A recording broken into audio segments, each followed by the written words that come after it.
Hello बच्चों, good morning. कैसे हैं आप लोग? आशा करते हैं आप लोग अच्छे होंगे। तो हम लोग क्लास 11th का एनसीईआरटी की हम लोग वीडियो डिस्कस कर रहे थे। उसमें पिछला क्लास में हम लोग डिस्कस कर रहे थे एक्सरसाइज 1.3, क्वेश्चन नंबर 4 तक किए थे, सबसेट तक किए थे। उसके बाद हम लोग उसको कंटिन्यू करेंगे इस वीडियो में। तो क्वेश्चन नंबर 4 तक किए थे। क्वेश्चन नंबर 5 देखिए, जो कि आज पिछला वीडियो में हमने बताया कि इंटरवल क्या होता है। तो बताया 4 टाइप का इंटरवल बताया मैंने। सबसे पहले बताया open open interval, open close interval, है ना, क्लोज्ड ओपन और क्लोज क्लोज इंटरवल। तो ए हम लोग का लिखना है कि write the following as interval. तो ऐसा वाला जो ए आपको लिखा हुआ है सेट बिल्डर फॉर्म में, इसको इंटरवल में लिखना है। ऐसा देखिए 5 और 6 एक दूसरे का ना अपोजिट लिखना है। अगर ऐसा लिखा हुआ है तो ऐसा लिखना होगा, अगर ऐसा लिखना है तो ऐसा लिखना होगा। तो आप 5 का फर्स्ट देखिए, मैं यहाँ पे लिख रहा हूँ 5 का फर्स्ट क्या है। तो लिखा हुआ कि x such that x belongs to real number और -4 less than x less than equal to ऐसा।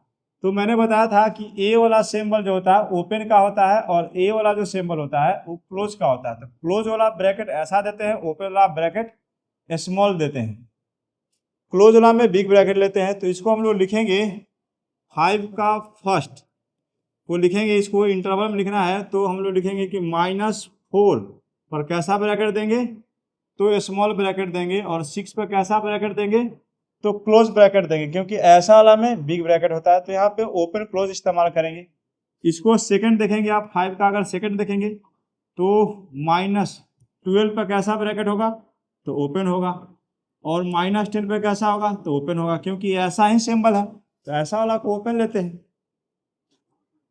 ये देखिए आपका 0 पर क्लोज है और 7 पे क्या है, ओपन है। इसका थर्ड नंबर देखिए आप, तो 0 पर आपका क्या है, क्लोज है। तो 0 पर क्लोज ऐसा सिंबल देंगे, और 7 पे क्या है, ओपन है, तो ऐसा सिंबल दे देंगे। अब फोर्थ नंबर क्वेश्चन देखिए, 5 का फोर्थ है। तो x that x belongs to बोल रहा है कि रियल नंबर है, और 3 less than equal to x less than equal to 4 बोल रहा है। तो दोनों के दोनों का ऐसा सिंबल है, तो क्लोज सिंबल है, तो दोनों का दोनों क्लोज दे देंगे। अब ए हम लोग का लिख दिए। अब इसको बोल रहा है क्वेश्चन नंबर 6 देखते हैं। तो क्वेश्चन नंबर 6 में right the flowing interval in set builder form. तो ये ना सेट बिल्डर फॉर्म में लिखना है। तो यहाँ पे देखिए मैं 6 का डिस्कस कर रहे हैं सेट बिल्डर फॉर्म। तो इसको लिखने का तरीका होगा कि एक्स सच दैट एक्स लिखिए आप, बिलोंग्स टू रियल नंबर लिख दीजिए, और -3 पे कैसा है, तो ओपन है, तो -3 पर लेस देन कर दीजिए, एक्स बीच में डालते हैं, और 0 पे भी कैसा है, ओपन है, और ऐसा इसको ब्रैकेट के अंदर डाल दीजिए।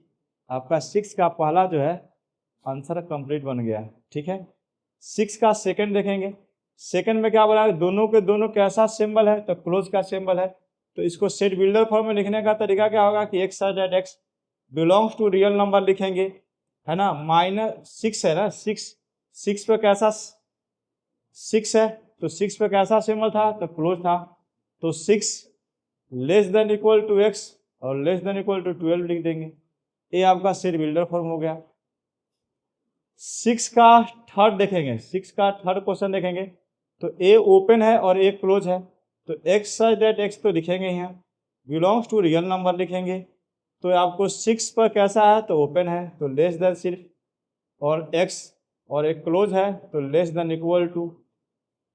ओके, अब इसका क्वेश्चन नंबर 4 देखते हैं। -23 है और 5, तो -23 पर कैसा सिंबल है, तो क्लोज का सिंबल है। तो एक्स सच दैट एक्स लिखेंगे सेट बिल्डर फॉर्म में, तो x belongs to real number लिखना पड़ेगा। कोमा दीजिए, -23 पर कैसा है, तो क्लोज है, तो less than equal to x, और 5 पे कैसा है, ओपन है, तो सिर्फ लेस देन दीजिए। तो यहाँ तक आप क्वेश्चन नंबर 5 और 6 देखें। अब क्वेश्चन नंबर 7 देखते हैं। तो क्वेश्चन नंबर 7 देखते हैं। तो क्वेश्चन नंबर 7 को डिस्कस करते हैं, और ये आपका क्या है, यूनिवर्सल सेट से रिलेटेड है। कैसा सेट से रिलेटेड है, यूनिवर्सल सेट से। तो बोला कि what universal set would you propose for each of the following. बोला है कि the set of right angle और the set of isosceles triangle. देखो एक ट्रेंगल है तो ट्रेंगल में क्या होता है कि आइसोसेलेस भी आ जाएगा आपका, और आपका क्या चलेगा, राइट ट्रेंगल भी चलेगा, है ना। तो दोनों, तो इसका यूनिवर्सल सेट क्या होगा, तो इसका यूनिवर्सल सेट लिख सकते हैं कि ट्रेंगल होगा। क्या होगा, ट्रेंगल। क्यों, क्योंकि ट्रेंगल में आइसोसेलेस भी आ जाएगा और आपको राइट एंगल ट्रेंगल भी चल जाएगा। तो इसका यूनिवर्सल सेट जो होगा वो आप ट्रेंगल लिख दीजिए। आपका इसका यूनिवर्सल सेट क्या लिख दीजिए, ट्रेंगल। क्या लिखेगा, इसका यूनिवर्सल सेट लिखेंगे आप ना, ट्रेंगल लिख दीजिए। ये इसका सॉल्यूशन है, आंसर है। क्वेश्चन नंबर 8 देखेंगे। 8, क्वेश्चन नंबर 8 में क्या बोल रहा है, गिवन सेट ए दिया हुआ है और बी दिया हुआ है और सी दिया हुआ है, और बोल रहा है कि which of the flowing may be considered as universal sets for all the three sets A, B, C। अब ये तीनों को मिलाकर एक बड़ा यूनिवर्सल सेट कौन है, उसको हमको डिसाइड करना है ऑप्शन में, ठीक है। तो आप देख लीजिएगा यूनिवर्सल सेट, तो यूनिवर्सल सेट को हम लोग सबसे बड़ा वाला सेट देखेंगे। तो सेट ए में क्या है, तो सेट ए में का एलिमेंट देखेंगे तो 1 है, 3 है और 5 है। सेट बी का एलिमेंट क्या है, 2 यहाँ पे मैं लिख देता हूँ, 6 यहाँ पे मैं लिखता हूँ, 4 मैं यहाँ पे लिख देता हूँ, 5 हो गया, 6 हो गया। अब इसमें क्या है, एक है मेरे को 0 सी में और एक है मेरे को 6 हो गया, और क्या हो गया 8। ऐसा देखिए किस ऑप्शन में है, 0,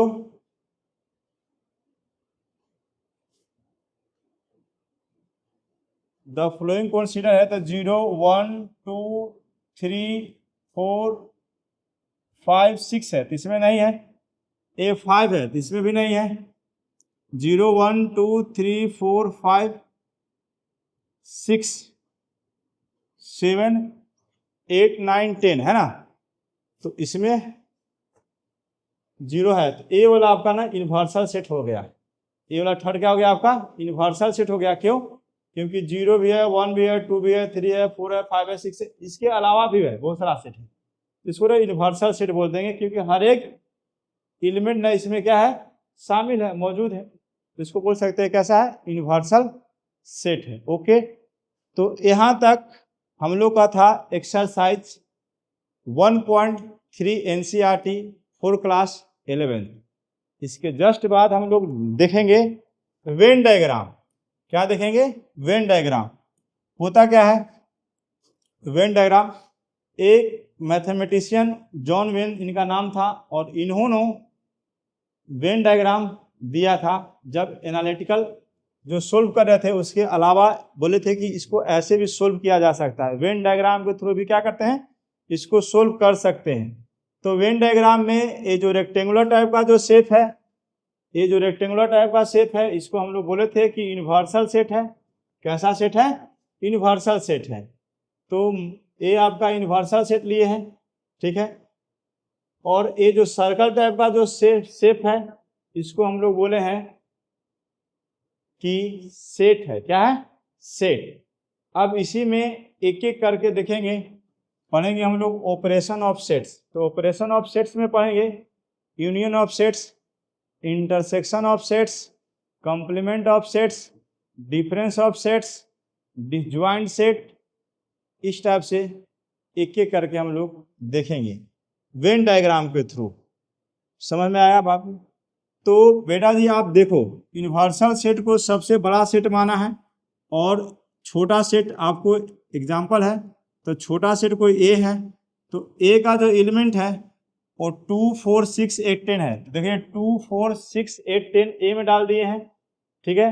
और यूनिवर्सल सेट इसके अलावा और एलिमेंट था, जैसे 1 है ना, 2 तो यहाँ पे ले लिए, 3 देखिए यहाँ पे लिया हुआ है, फिर कितना है 4, 5, तो 5 देखिए इसमें डाल देंगे यूनिवर्सल सेट में, है ना। सेट ए के अलावा जितना एलिमेंट बचेंगे वो हम लोग रेक्टेंगुलर वाला फॉर्मेट में डाल देंगे, और ये हम लोग का यूनिवर्सल सेट कहलाएगा। ओके, इसके बाद देखिए operation of sets. Operation of sets में देखेंगे सबसे पहला जो सेट्स होता है वो होता है यूनियन ऑफ सेट्स। क्या होता है? Union of sets.